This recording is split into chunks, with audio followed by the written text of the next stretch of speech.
All right, welcome to another edition of This Would Make a Great Movie. I am Andre Hextall, and I got to tell you, on the show today we have a really cool thriller called The Coma that I am dying to share with you. But before we get started, I have something very cool that happened last week that I have to let you know about. There is a listener, his name is Jabron, who has been following the show since we put out the first episode. And what I've learned from some of the feedback that he sent is that this guy knows his movies. So when he reached out to me last week and suggested that he had a better ending for The Machine, I stopped what I was doing immediately and I called him up and we talked about what his idea was. And just to refresh everybody's memory, the way The Machine ends, Anna Bradley, the detective in the story, has finally caught the serial killer who we call the Frenchman. And in the final scene, he's being led into the machine, but Anna is not present. She's actually in the hospital dealing with a victim of a serial rapist. And basically what she does, after having been victimized herself by the Frenchman, she tells this woman to basically remember what she's feeling now because she's going to have a chance in the future to get revenge on whoever this guy is because this serial rapist himself will have to spend time in the machine. So I basically thought the ending was good. And then based on everybody's feedback, it kind of assured me that what we wrote was pretty significant. But Jabron had a really cool idea. He said, wouldn't it be interesting if you found out that at the end, the entire story was being told from the perspective of the Frenchman who is in the machine the entire time. So that's how you know what's going on with Anna, because you're seeing it through his mind. So when he told me that, I was like, man, that is a cool ending. And I promised him that I would share that with the listener. So that's what I'm doing right here. So do me a favor. Go to thiswouldmakeagreatmovie@gmail.com and let me know if Jabron has a good idea. If you let me know via your emails that we should change the ending so that we learn that the Frenchman's been in the machine the whole time, then that's what we're going to do. Again, this is what this show is about. So I'm hoping that you reach out to me right now and let me know what you think about that. All right? So let's jump back into this week's storyline. It's an idea that takes place around a man who's in an accident and wakes up in a coma after 3 months and learns that his body has a mind of his own and is now taking control of his life. Pretty cool, huh? So I'm going to jump right into it. My idea for what would make a great movie is called The Coma.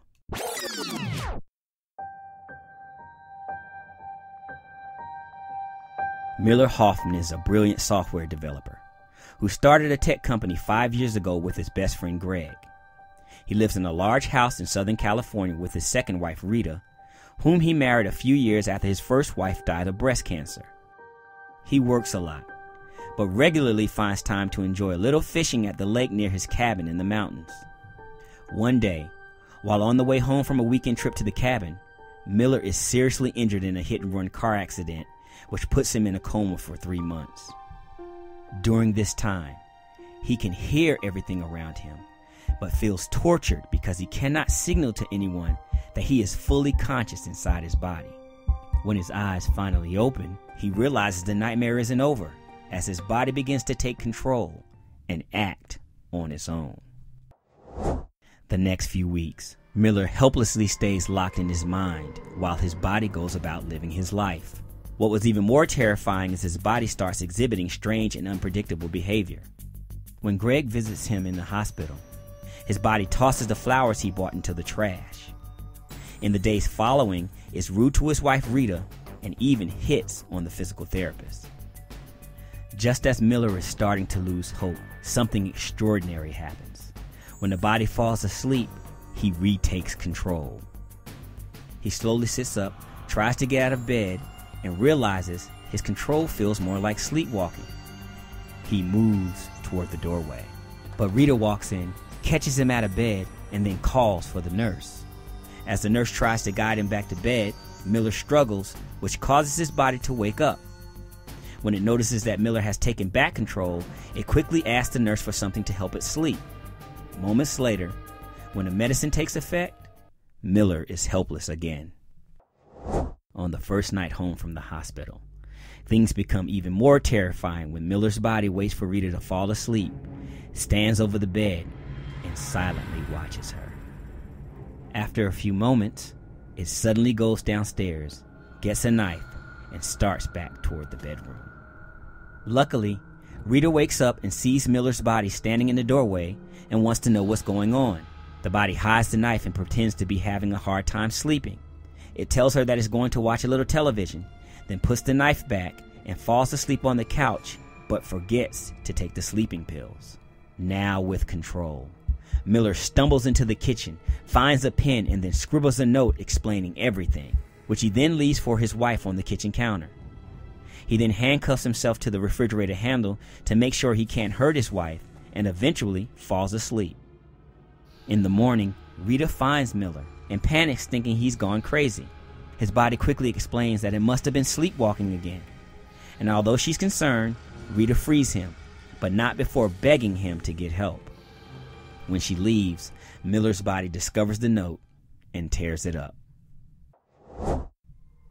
Miller returns to work the next day, and Greg tells him about an overseas buyer who wants to buy their business. Suddenly, Miller's body gets angry with Greg and demands he sets up a meeting with the buyer immediately.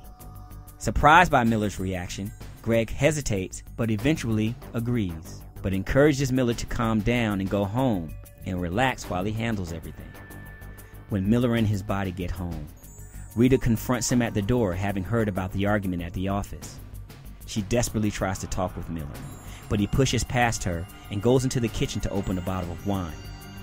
Frustrated, Rita gives him an ultimatum, which causes his body to become angry and slap Rita across the face. He then storms out and goes drinking while Miller cries inside.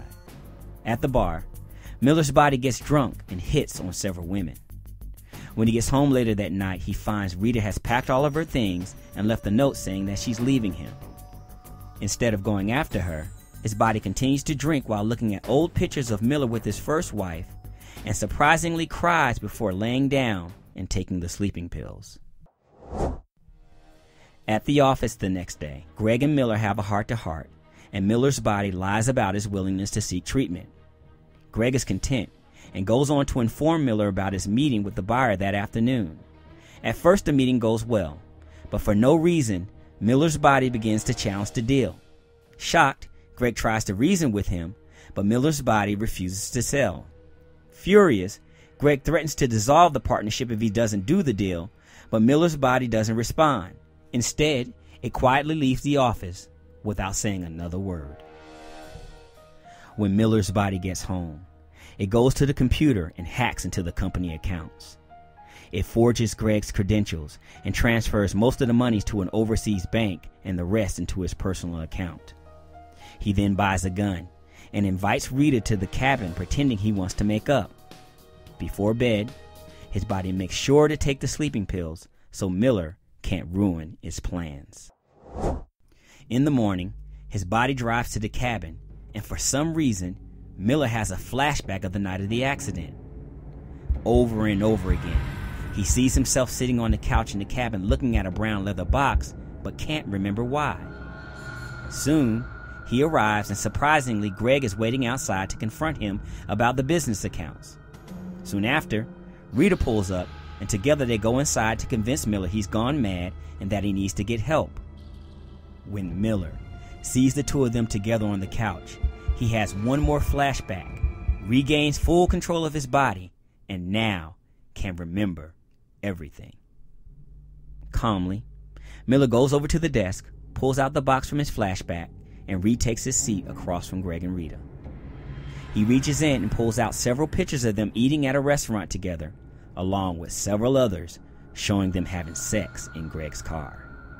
He then slowly reaches back into the box again, and then produces several documents proving Greg was trying to push him out of the company and sell the business. When he is satisfied with the shock on their faces, Miller then pulls out the gun and shoots Greg in the stomach. Seeing this, Rita begs for forgiveness and promises that she's had a change of heart. But Miller only smiles and produces another business document from the brown box, proving she was working with Greg to take the business from him. Rita sits in silence, trying to figure out what to say next, but when she can only think to say "I love you," Miller shoots her as well.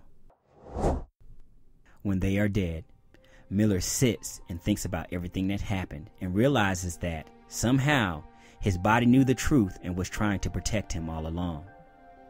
He then looks more closely at the brown leather box and remembers the day his first wife gave it to him just before they found out she had cancer. He smiles and rubs his hand along the box and remembers her promise to always be there when he most needed her. The next morning, Miller rises early, goes to his computer, and buys 2 tickets out of the country in Rita and Greg's name, making it seem as if they skipped the country together. When he is done, he collects his things, sinks the cars in a lake, and buries the bodies in the woods before leaving the cabin. When he gets back into town, he goes by the bank and withdraws the money he transferred to the personal account. As he heads out with a suitcase full of cash, the bank manager asks him out of curiosity where he's going. Miller tells him that he's headed out of the country. It's been a long year, and his body needs a much needed rest.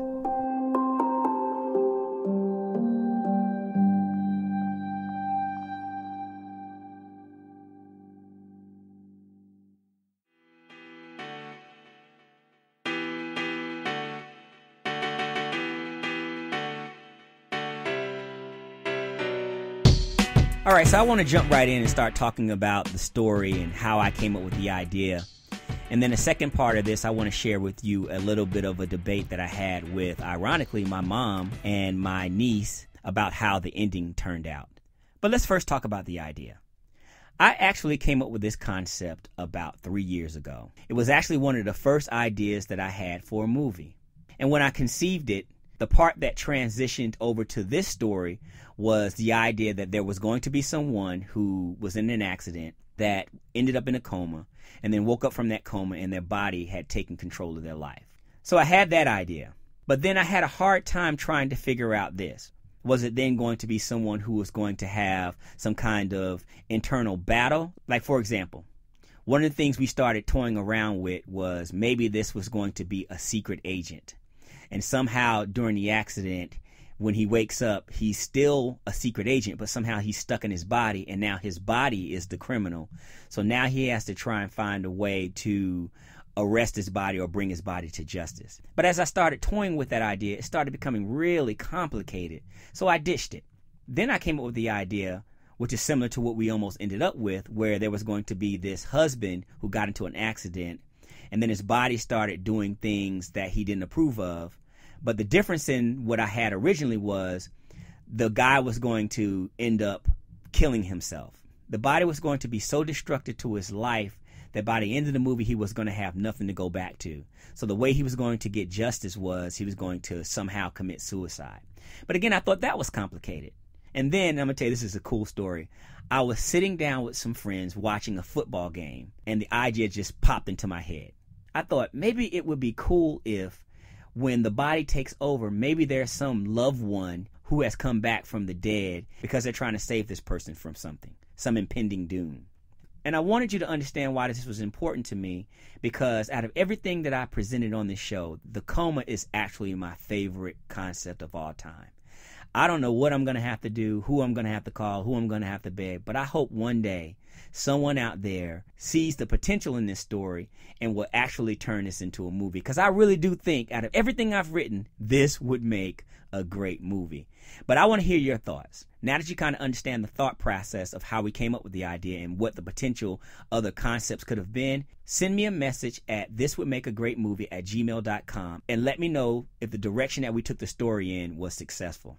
And then more importantly, let me know if you really think this is going to be a good movie. I want to know from you, because what I may do is I may try and get some people together. Hell, we might even crowdsource this and actually turn this into a feature film. All right, so let's talk about this debate that I had with my mom and my niece over the ending. Just so you know, the ending that you heard in this version of the story is not what I originally wrote. When I originally came up with the idea, when Miller finally remembers that his wife had been cheating on him and was planning to take the business from him, he does kill them. But in my original story, I had him burning the cabin down and then going to the bank and taking the money out and then fleeing the country, like all in one paragraph. And that's how the story ended. And just so you know, when I come up with a story idea, I always like to run it by a couple of people just to make sure that I'm not the only one who would think this would be a great movie. So that day it happened to be my mom and my niece Amber, who was visiting home from college. But here's the interesting part. When I shared the